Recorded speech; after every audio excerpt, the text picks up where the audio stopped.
Study Island is a web-based program designed as a supplemental educational tool geared specifically to each individual state's achievement tests.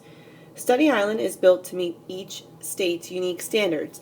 For example, students in Pennsylvania who are using Study Island have questions geared to their Keystone assessments. It is designed to help users improve their state test scores. Typically, you log on by typing in your last name at Radner. So for example, my username and my password. Just some things to note. Number one is usernames and passwords are not case sensitive.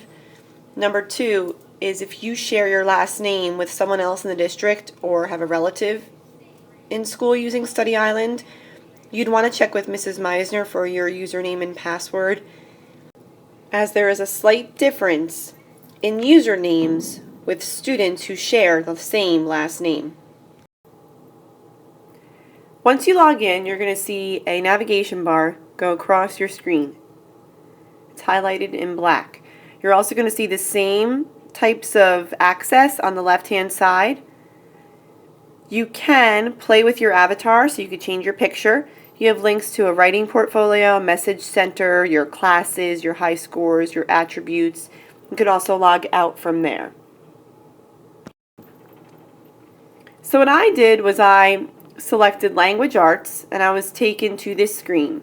These are all of the Language Arts products that Study Island offers. During the month of June, we have a free trial, so right now you're seeing all of the programs that Study Island has available for language arts only. What we will have available come the fall, and actually later in the summer, is this Keystone preparation link for literature. We also have the Keystone Prep available in algebra and in biology. So once you select the PA English Keystone link from the previous screen, you're going to see this screen pop up. You will have topics on the left-hand side, and depending on how many standards there are for the subject you're studying, it will have a different amount of numbers.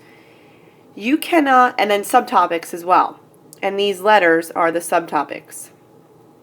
You cannot access any letter unless you take a pretest. So I am not able to access synonyms and antonyms because I have yet to take the pretest, which you would access by clicking this Start Studying square at the top of your page. Once you select the Start Studying square, you're going to be taken to these session options. You are able to, in this area, practice, use classroom response systems if you're working in a class, print worksheets, and access games. The number of questions you can take on a Study Island pretest number from 1 all the way up to 33. It is suggested that you only work in areas where you struggle with the concept. So by asking a teacher when you take your classroom diagnostic tests or that CDT, you can use those as a reference. Those are 2 reasons why I would recommend taking a pretest of 5 questions or so.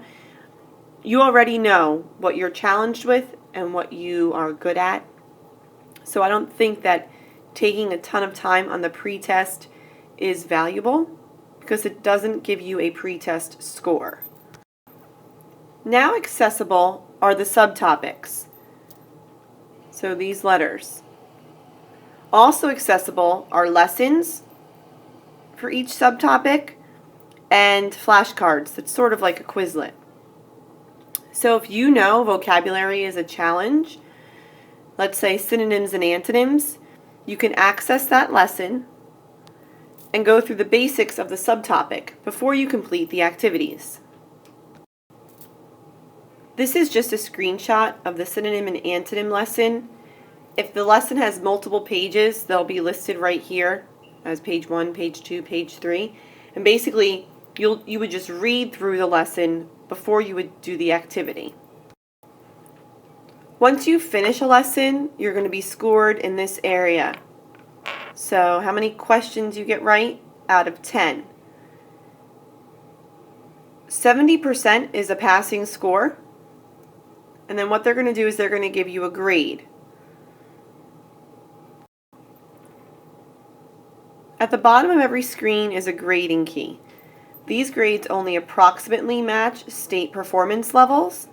So if you were to score on informational documents a 9 out of 10, you would have a 90% here. That would be considered a passing score, probably most likely an advanced score. An A would pop up here, and you would be complete or finished with the informational documents section. If you did poorly on a section, it would, pop up as a basic or below basic score. And what would happen is more activities in that certain subtopic would open up for you to continue working. For a limited time, Study Island is offering a free trial for all of their programs. So this includes this college readiness tab where you can study for the SAT, the ACT, AP exams. They have study guides, and they also have college admissions tips.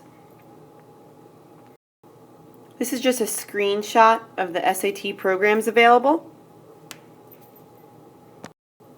And what I've included here are directions applicable to all subjects. I'm going to attach these as a PDF on the LibGuide for printing.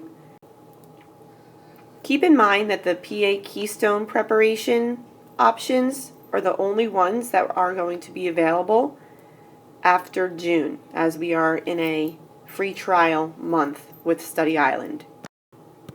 This completes my presentation on Study Island. If you have any questions or concerns, you can reach me at francis.meisner@rtsd.org. Thank you.